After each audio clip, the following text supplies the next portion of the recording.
In this video, I would like to talk about vowels. We've talked a little bit about articulation, which is where the consonants and words come in when we sing. The vowels is where the sound travels and where the emotion travels. So another exercise that you can pursue with the scales are vowel exercises. Normally when I teach an in-person lesson, I will start with the breathing exercises, move into a humming, move into the articulation exercises, and then we move into the vowels. So the way we explore the vowels is moving through each one individually, A, E, I, O, U, but I look at them through the long version of the vowel, A, E, I, O, U. And it's very useful to add a Y to the beginning of each vowel. Ya, ye, yi, yo, you. The Y is like a diving board into a vowel sound. So I'm gonna produce the shapes for each one. I would encourage you to work with a mirror when we're creating these shapes, just so you can make sure that you're creating the full shape, because they feel quite extreme. But I promise, in the same way as the chewing exercise, we're over-articulating now as a warm-up, so that as we practice these more regularly, articulation in a song is very easy, and all it requires is a very quick warm-up, and we've already got these shapes, this muscle memory, and this fitness already embedded within us. The first vowel, yaw. What you want to do is you want to create a trumpet shape with your lips. That is what will help amplify your sound forward. Make sure your teeth are showing.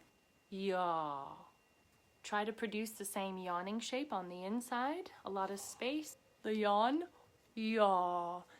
Imagine that you are just saying the word yawn and that you never get to finish it because you end up yawning. So when we work through a scale, it would look something like this. Yaw.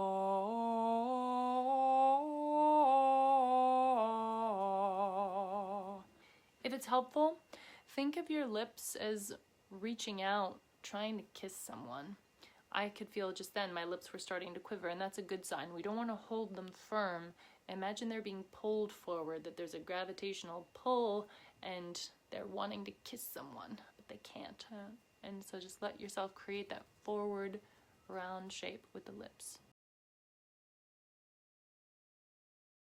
I would encourage you to work through several of the scales using just the yaw sound, because it helps you to embed and remember the yawn, the shape of the yawn, so that as you're singing, just remember that you're saying the word yawn, but you never get to the end of it.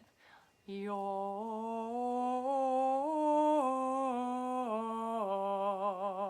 If you need to yawn in the middle of a scale, great. Yawn, and then jump back into the scale whenever you're ready. When you feel comfortable with the yaw shape and you feel like you're finding space in the back of the mouth and you feel easy with the throat and soft in the body, then we can start incorporating all of the other vowels. I'll go through each one individually. Yaw, yeah, yi, yo, you. Yaw, yeah, yi, yo, you. Yaw,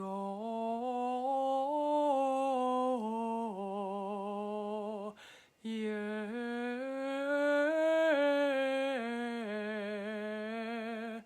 yo,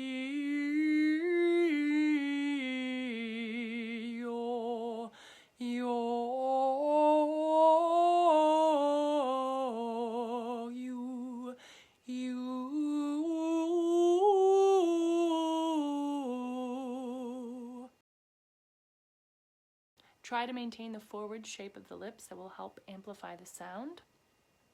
Try to continue to create space in the back of the mouth, the back of the throat. If it helps, think of the yawn and let yourself yawn if you need to yawn in the middle of a scale. That is a good sign. Try to keep your teeth visible. This is where the mirror is really useful. If you keep the teeth visible, you know that you're creating a nice open shape and making use of the full resonance of your lips and your mouth. It might feel like an over-exaggerated shape. It is. But it's very useful, especially if you're interested in performing, to practice that over-articulated shape as you start to incorporate it into songs, it feels more second nature, and because you're familiar with the shape, you can be a bit softer with it.